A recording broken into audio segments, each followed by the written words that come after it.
14 ligas, 7 Copas del Rey, 3 Copas de Europa, una Recopa, una Copa Korak, 4 intercontinentales y a nivel de selecciones medalla de plata en los Juegos Olímpicos de Los Ángeles. El impresionante palmarés de Juan Antonio Corbalán no evita para que el autor se aleje del pasajero éxito que acompaña la vida de un triunfador en el deporte de élite para sumergirse en un mundo más terrenal en donde podemos aprender aún más de los fracasos. Hoy, en Periodista Digital, tenemos a Juan Antonio Corbalán que nos presenta su primera novela, Conversaciones con Mirsa. Juan Antonio Corbalán, ¿qué tal? Buenos días y gracias por venir a Periodista Digital. Nada, muy buenos días y gracias a vosotros por la invitación. Vienes hoy aquí a presentar tu libro, Conversaciones con Mirza. Vamos a ver, como autor, tú que lo ganaste tantas y tantas cosas con el Real Madrid, con la camiseta de la selección española, y sin embargo crees, me parece a mí, haber escrito un libro más dirigido, no tanto a triunfadores, sino quizás más a perdedores, si podríamos decirlo de alguna manera. ¿Cómo se consigue eso? ¿Cómo un triunfador escribe un libro más dirigido a perdedores? Bueno, yo creo que la vida tiene una lectura superficial, que es un poco someterte a lo que te pasa y digamos, y comentarlo. Y luego tiene una lectura un poco más ambiciosa, de más inquietos, que es un poco rascar en la superficie y darse cuenta de que por cada triunfo hay una derrota, por cada alegría hay una lágrima, y te ayuda muy bien a entender la relatividad que existe en esta vida en casi todo, que casi todas las grandes alegrías se fundamentan en grandes tristezas. Y a mí siempre me preocupó entender ese otro mundo que parece que no tiene, como si no tuviera alicientes, y te das cuenta que el aliciente de la vida está en las pequeñas cosas, en cosas que muchas veces han estado latentes durante mucho tiempo, que no han salido, pero que poco a poco van llenando, como si dijéramos, las vidas, que normalmente son anodinas. Y no hay que entender que el éxito es únicamente para aquellas actividades o aquellos grandes equipos o grandes figuras que trascienden un poco a la opinión pública, sino que la vida se llena generalmente de cosas pequeñas de gran valor. Y entonces quise hablar de esas personas que, a pesar de que puedan tener todo o parecer que puedan tener todo, todavía tienen asignaturas pendientes con las que poder llenar su vida. Y a Corbalán, cuando estaba en lo más alto, también luego le ha sucedido algo parecido a lo que cuentas de Pedro Miralles, que es el protagonista de la época, de darse cuenta que, bueno, sí, tú sabes lo que es ganar, pero luego evidentemente imagino que habrás tenido tus momentos más bajos. No sé si ya cuando viene la retirada, pérdida de popularidad, pero ¿te puedes sentir identificado con el personaje que aquí nos describes? No, por fortuna el personaje está especialmente deformado, todo con situaciones reales, pero que por fortuna no me ocurrió a mí. Pero sí es verdad que el momento de la retirada y el momento posterior a una vida tan hacia afuera como es la vida de una persona popular por el deporte o el espectáculo o lo que sea, pues necesita una cierta fase de acomodación, de adaptarte al anonimato y de intentar buscar llenar tu vida con otro tipo de cosas. Yo por fortuna tengo una mente... Bueno, por fortuna, por desgracia, no sé, tengo una mente muy abstracta, soy una persona que me gusta hacer muchas cosas, hice mi carrera, tengo mi trabajo y me gusta mucho buscar cosas dentro de la cierta comodidad en la que afortunadamente me he desarrollado. Y eso pues me ha permitido hacer compatible estas actividades pasada, digamos, la fase más pública de lo que ha sido mi vida. Y para ello, bueno, escoges a Mirza de Livassy, que evidentemente es, por así decirlo, un personaje, ¿no?, que hace de hilo conductor con el protagonista de la obra, con Pedro, para, por así decirlo, que vaya por el buen camino, por el camino de intentar encontrar a una madre que nunca conoció. ¿Por qué Mirza? ¿Cuál fue tu relación con Mirza para que aquí esté representado? Pues porque a mí Mirza me pareció una persona trascendente. O sea, yo creo que en la vida, como te he dicho antes, podemos pasar pues flotando por ella o podemos intentar bucear y buscar los recovecos. Y Mirza era una persona que desde una actividad tan banal como pueda ser jugar a baloncesto, a fútbol o a hacer cualquier actividad deportiva, Mirza tenía un componente social y un componente sociológico que le gustaba buscar cada rincón de la vida que le tocó vivir. Y yo además a Mirza le conocía desde los 15 años porque teníamos la misma edad, jugamos ya juntos campeonatos de Europa juveniles y juniors, y luego tuve la fortuna de coincidir con él en el Madrid durante 2 años.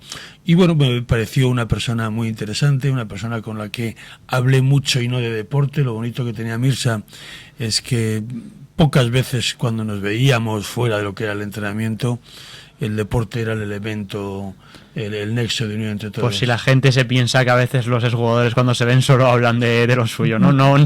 Pues me confirmas que no es así. En nuestro caso no era así, no era así. Nosotros teníamos mucha riqueza vivencial, no solamente con Mirza, sino con el resto del equipo. Éramos un equipo muy abierto y con muchas cosas por vivir, como si dijéramos. Muchas cosas por vivir que quizás él no pudo verlas completadas por un fallecimiento prematuro, desgraciadamente. Quizás lo que le ocurrió, su fallecimiento prematuro, también te obliga, digamos, a homenajearle de alguna manera en un libro. No tanto por el fallecimiento prematuro. Yo creo que aunque no hubiera fallecido, Mirza hubiera merecido ese homenaje de esta forma o de cualquier otra. Pero es verdad que cuando alguien del calado humano que tuvo Mirza desaparece, pues deja como una huella grande para todos aquellos que tuvimos la fortuna de conocerle. Eso fue así, coincidió más o menos con el momento en el que yo estaba pergeñando intentar darle forma a un libro, y como digo en el prólogo, creo, en la dedicatoria, pues me apoderé un poco de su espíritu para intentar transmitir durante la novela momentos de reflexión de uno de los protagonistas. Sarajevo tiene su importancia dentro de la obra. Bueno, ¿qué recuerdos evoca la ciudad bosnia, Juan Antonio Corbalán? Porque es cierto que ahí donde el protagonista, Pedro, se encuentra con Mirza, y el que, por así decirlo, como decía antes, le lleva por el camino de encontrar a su madre, a la que nunca conoció. ¿Qué es Sarajevo para Corbalán? Bueno, Sarajevo sí que fue un guiño para Mirza. O sea, yo quería homenajear a Mirza y a lo que era su entorno. Y Sarajevo fue una ciudad que representó la sinrazón de los hombres en algunos momentos, y es una ciudad que nosotros vimos no en esplendor, pero sí muy cercano, organizando Juegos Olímpicos de invierno, y que luego vimos destruida. Y ese paso de los momentos de esplendor y los momentos de miseria absoluta que siguieron a la guerra fueron o marcaron de alguna manera también los últimos años de Mirza Alibasic. Entonces me quise también apoyar en esa ciudad a la que quería rendir un pequeño homenaje, porque allí pasamos nosotros momentos deportivamente muy bonitos, compitiendo contra el equipo Bosna de Sarajevo, jugando una Copa Intercontinental, es decir, haciendo en aquella ciudad lo que nosotros hacíamos entonces, que era jugar a baloncesto. Y aquella fue la ciudad que vio nacer también a Mirza. Entonces, si yo quería hablar con el espíritu de Mirza, o el protagonista del libro tenía que hablar con el espíritu de Mirza, pues era lógico ir a verle, ir a citarle, ir a decir, oye, quiero hablar contigo. Y así apareció Mirza en el libro, claro. ¿Y qué tienen los Balcanes para que hayan sido una fábrica de tantos y tantos jugadores de baloncesto? Pues yo creo que tienen una selección natural fantástica. Los Balcanes, desde mi punto de vista, ha sido un cruce de civilizaciones del este y del oeste. Ha sido una tierra que ha estado en permanente conflicto hasta la llegada de Tito, que mantuvo esa tierra más o menos en paz durante 40 años, y a su muerte pues se produjo la terrible realidad que todos pudimos vivir. Y los Balcanes pues tienen eso, ahí se mezclan los turcos, se mezclan todas los orientales, se mezcla lo occidental, y naturalmente eso ha dado una raza muy bien seleccionada de forma natural. Y luego pues el deporte es uno de los elementos característicos en la proyección de casi todos aquellos países bajo la tutela comunista. Y eso hizo que, lógicamente, aquella raza con buenos entrenadores y buenas instalaciones, que las tenían casi todos, dio unas generaciones fantásticas, y creo que todavía las sigue dando. Y las siguen teniendo. Desgraciadamente, la guerra de los Balcanes, por así decirlo, no es el único conflicto latente en la obra, porque realmente la madre y el abuelo del protagonista de Pedro vivieron otro conflicto esta vez, sí, que conocemos mucho más cerca, porque fue la Guerra Civil Española. Tanta guerra, o sea, el lector se puede son elementos un poco que nos ayudan a la historia. O sea, yo no podía contar un libro sobre gente que sufría y que era capaz de emprender nuevos viajes, gente que estaba en un momento de replanteamiento vital desde una situación de conformismo y de bienestar absoluto. Tenía que buscar sufridores. Y cuando intenté ubicar cronológicamente esta novela, pues dije, mira, yo creo que en este país no se ha sufrido nunca tanto como en la posguerra. Naturalmente en la guerra, pero también la posguerra fue muy dura. Y entonces luego pues me coincidían más o menos las etapas para que alguien muy mayor, en el momento que yo escribí esta novela, que tiene hace 10 años, pudiera tener posibilidades desde el punto de vista físico de encontrar todavía a su madre. Entonces eso ya me fui adaptando un poco a los tiempos, pero necesitaba a Mirza después de la guerra, porque aquello condicionó mucho su muerte, y luego necesitaba personajes que sufrieran o que se abrieran desde un sufrimiento a una vida nueva, que es un poco lo que quiero transmitir, que desde el sufrimiento, desde la derrota, se puede aspirar a tener un mundo mejor o a intentar buscar nuevas vías. Y según va avanzando la obra, hay como pequeños paréntesis en los que Juan Antonio Corbalán da un poco su visión de cómo se pueden organizar los equipos, de qué es el liderazgo, de qué valores nos enseña. O sea, que no es solo una novela, sino que también, bueno, pues se puede decir que es una parte de ensayo bajo tu visión de cómo se pueden hacer las cosas. Sí, yo siempre he tenido una visión muy deportiva de la vida. Y creo que cuando hablamos de equipos de trabajo y hablamos de empresas o hablamos de organizaciones, casi todos actuamos con muchos elementos de similitud, porque en realidad somos personas, y las personas da igual lo que estés haciendo para que nos comportemos de una manera o de otra. De hecho, yo pienso muchas veces que realmente cada uno de nosotros somos como jugamos. Tú te pones a jugar a cualquier actividad, a jugar a las cartas o jugar a cualquier deporte, y como tú te manifiestes en el juego es como eres en realidad, porque el juego no te permite poner caretas, no te permite establecer estrategias. Entonces yo creo que eso es ese personaje que en sus momentos de soledad habla con Mirza e intenta decir cómo le gustaría o cómo él piensa que son los grupos de personas y que deben ser las personas. Es un poco ese mensaje que yo a lo largo de mi vida en el deporte y a través de mi experiencia como consultor de empresas he ido pudiendo, digamos, objetivar.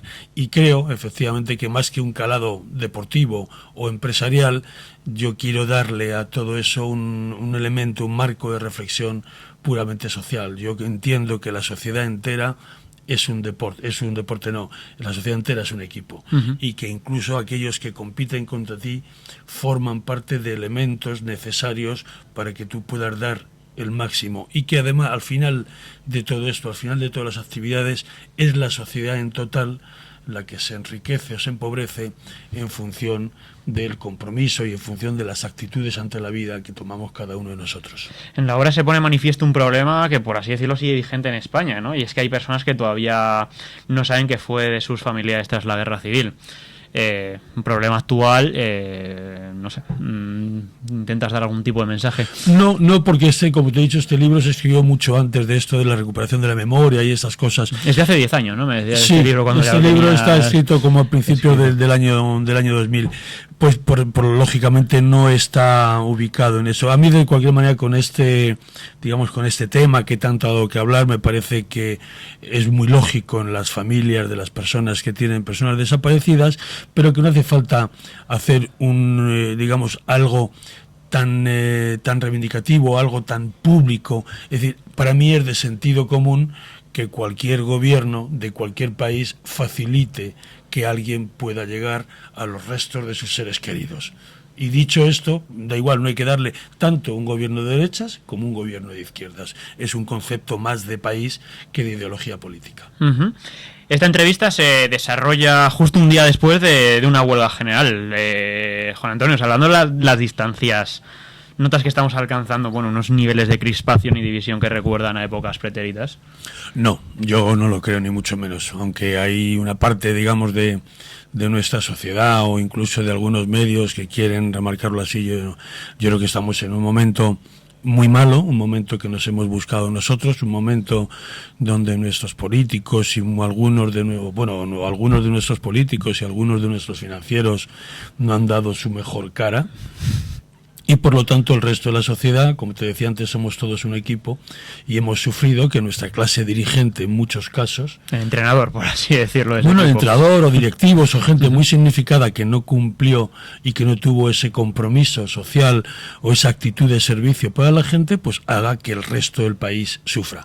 Por lo tanto, ayer tuvimos una huelga. Yo creo que nunca, desde la época que yo conozco, ha habido más causas o más motivos para hacer una huelga que la del otro día. Y ya el hecho, la de ayer, y ya el hecho de que tenga más o menos éxito, da igual. El hecho de que tú quieras criticar a sindicatos y de que podamos pensar que hay muchos elementos que tienen que ser retocados en nuestra sociedad y no solamente ir contra un gobierno, pues a mí me parece absolutamente evidente. Pero que desde un punto de vista objetivo, ahora mismo España tiene muchos motivos para hacer una huelga o para protestar, tenemos todos los motivos del mundo. Y hay que entender, desde mi punto de vista, que esta huelga no está dirigida solamente contra este gobierno. Yo creo que esta huelga en realidad está dirigida contra una época, está dirigida contra nuestros últimos 25 años, está dirigida contra todas aquellas personas que, pudiendo hacer el bien gracias a una responsabilidad política que se les dio, lo que hicieron fue aprovecharse de ello, aprovecharse de la sociedad y utilizar a toda la sociedad, a todo el país en su provecho. Y la gente que quiera entender bien la huelga de ayer debe hacer un análisis de contrición y de decir cuánto de culpa tengo yo en la huelga que se hizo ayer o en algunas que se hayan hecho previamente. Y muy posiblemente gente de gran éxito de hace 10, 15 o 20 años tengan que sentirse culpables también como elementos a los cuales iba dirigido esta huelga. Un poco de autocrítica, por así decirlo, creo que nunca está de más. Haciendo un símil, ¿qué crees que es más complicado? ¿Dirigir al Real Madrid que dirigías tú en los años 80 de la manera que lo hacías o dirigir al actual país que ahora mismo nos encontramos? No, yo creo que dirigir un país es muy complejo, muy difícil. Teníais rivales también vosotros de altura, y con la selección también. Ya, pero el deporte es un juego y un país al final son personas que sufren, son familias que sufren y son elementos. Dirigir un país es una empresa tan noble como difícil y que no se puede entender sin una actitud de absoluto compromiso y yo te diría que casi de una visión muy social y muy elevada, muy trascendente de lo que hacen. Por eso yo creo que en contra de ir contra los políticos en general, a mí me gustaría que tuviéramos la posibilidad de hacer preguntas en primera persona. O sea, no la clase política, sino tú, un político determinado, ¿qué fuiste capaz de hacer? Y a muchos partidos hay que hacerles entender que en lugar de hacer unos discursos grandilocuentes sobre lo que se podía hacer, lo que tenía que hacer es mirar hacia adentro y ver la cantidad de personas de cada uno de los partidos que, lejos de ser un ejemplo y lejos de ser gente comprometida, lo que se han convertido en auténticos parásitos de una sociedad que ahora llora porque no supo parar a tiempo esos elementos de corrupción, esos elementos de mala gestión, ese elemento de no control financiero, de no saber que la burbuja iba a acabar en lo que iba a acabar, o de saberlo y no poner solución. Es decir, todo ese tipo de cosas son cosas que el gobernante y que la persona de más dignidad y de más alto rango jerárquico en cualquiera de nuestras organizaciones está obligado a saber hacer y está obligado a saber enfrentarse a ellas desde un compromiso social. Y eso es para mí una evidencia y eso es para mí lo que creo que nosotros tenemos todo el derecho del mundo para echarle en cara a nuestros, vamos a llamar, gobernantes y gobernantes financieros en los últimos 20 años. Terminamos, tenemos todavía reciente y en caliente esa medalla de plata que consiguieron los nuestros en baloncesto en los Juegos Olímpicos.